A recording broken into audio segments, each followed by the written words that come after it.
Welcome back. I was just, not gonna lie, I tried a little piece of chicken out of there and I was like, wow, that has some heat to it.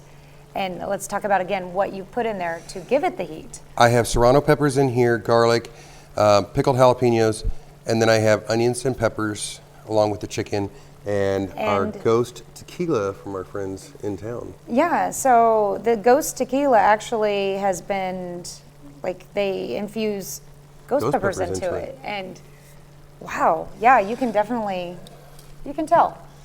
That's it gives a little bit of body and a little bit of flavor, a little bit of heat, but nothing that's too overpowering.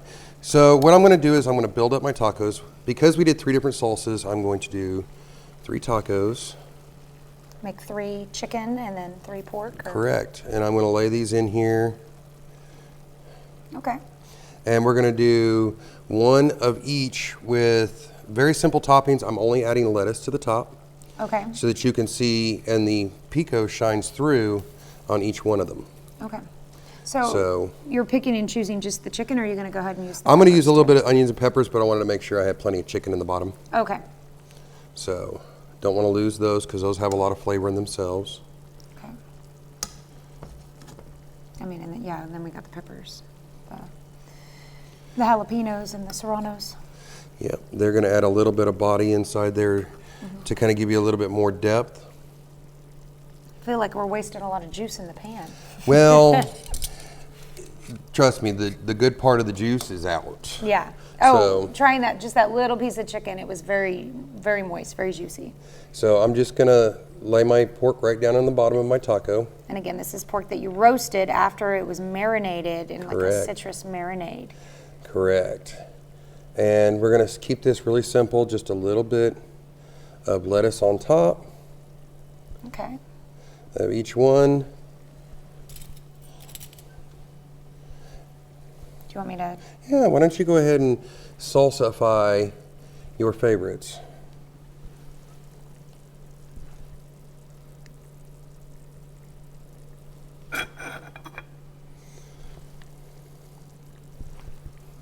How pretty is that? I know, isn't that gorgeous? These stands are pretty cool too. Oh yeah. Make sure they stand up upright. Serve them right on the table. And I will do whenever one we with do the tacos pineapple. at our house, I always have to have the kids hold the taco while I help them build it. Oh yes. What kind of shell do you like on your tacos? I'm a soft shell fan. Flour soft shell. Good. Love them, love them. I kind of like the corn, but depending upon the protein that I put in. What are you doing? Whoops. I put a little too much on there. That's okay. Okay. Go ahead and do your corn on the other one. I'm getting carried away. I really like this pineapple salsa. Yes, you do. That's okay. We can fix it.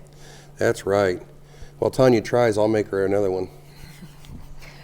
I don't know if I can eat all of them. Here you go. Why, thank you. Make one more chicken. So why don't you go ahead and start with the pork there on the end and the traditional pico. All right, so again, we've got the smoke, or what is not smoked but gives it a smoky flavor almost. Yes. Okay.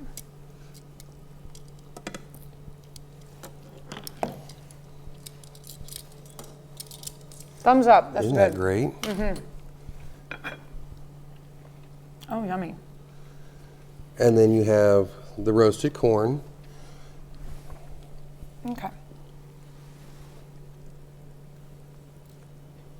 Do you make stuff like this for your students in school? I do make quite a bit of stuff like this for my students to kind of give them an idea for flavors. We talk a lot about flavor, philosophy, and knowledge. Because philosophy and knowledge is like the pico.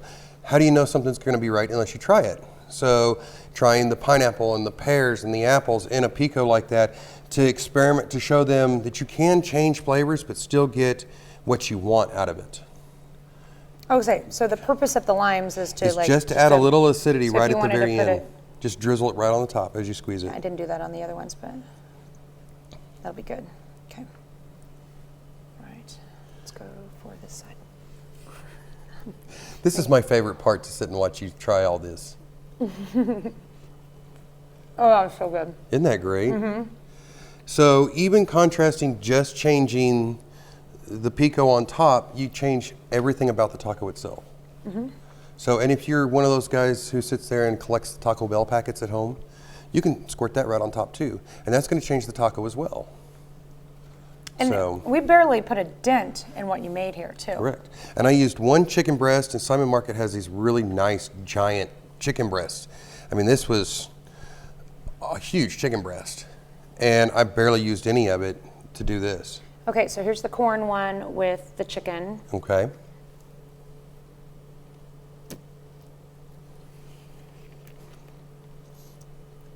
I really like that chicken. I think that's going to be the favorite today. Oh wow, that's good.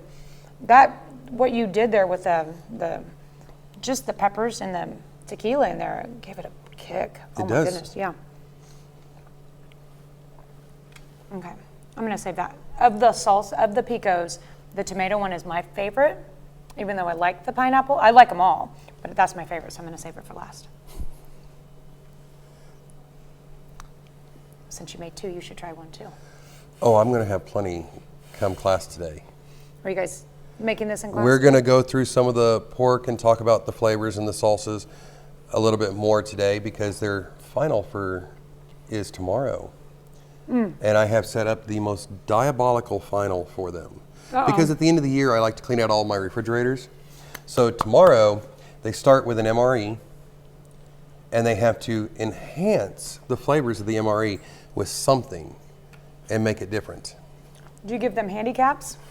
The MRE is their handicap. You might explain why we were talking about handicaps, why I bring that up. Well, during the competition, one of the handicaps that we faced, we had one round that had to hold everything with a pair of tongs, which was interesting. I liked that one. And then adding in extra ingredients on the third one. We had to add a pineapple, and then we had a judge who decided that wasn't a big enough handicap for us and made us take another one. But we had fun. And Yes. the kids, we all learned something. The students get inspired by it. And I hope you guys who watch this every morning get inspired by trying something new, because it doesn't take much to change the base flavors of what you're working And on. what's interesting is my favorite one with the pork is the tomato based, but my favorite one with the chicken is the pineapple based. Of course. That little sweet heat goes really well with chicken. And that It one plays is very like, nicely. it was already really spicy, the pineapple one, and just on top of it, adding that to it. Wow, those are really good. Well, good. I'm Awesome, glad you enjoyed. awesome job. Happy Cinco-de-Mayo. You as well. Enjoy your tacos today. All right. Well, if you want to stick around, we're going to be knocking this piñata off finding out what's inside after the show. I would, but I have class today. Oh yes, life of a teacher. The rain did not stop class, but I love my students. That's right. Great kids. Yes, And they are. Yes, congratulations to all of them for doing so well this year too. And thank you so much for coming Of on. course. Give us a little bit of a teaser what we're doing next week. I have 2 seniors coming to make their grandmother's apple pie recipe next week. Their last official act as students at Pittsburg-High School will be to join you here to make apple pie. That's exciting. I'm looking forward to that. That's a celebration in That is a itself. celebration. We'll be right back.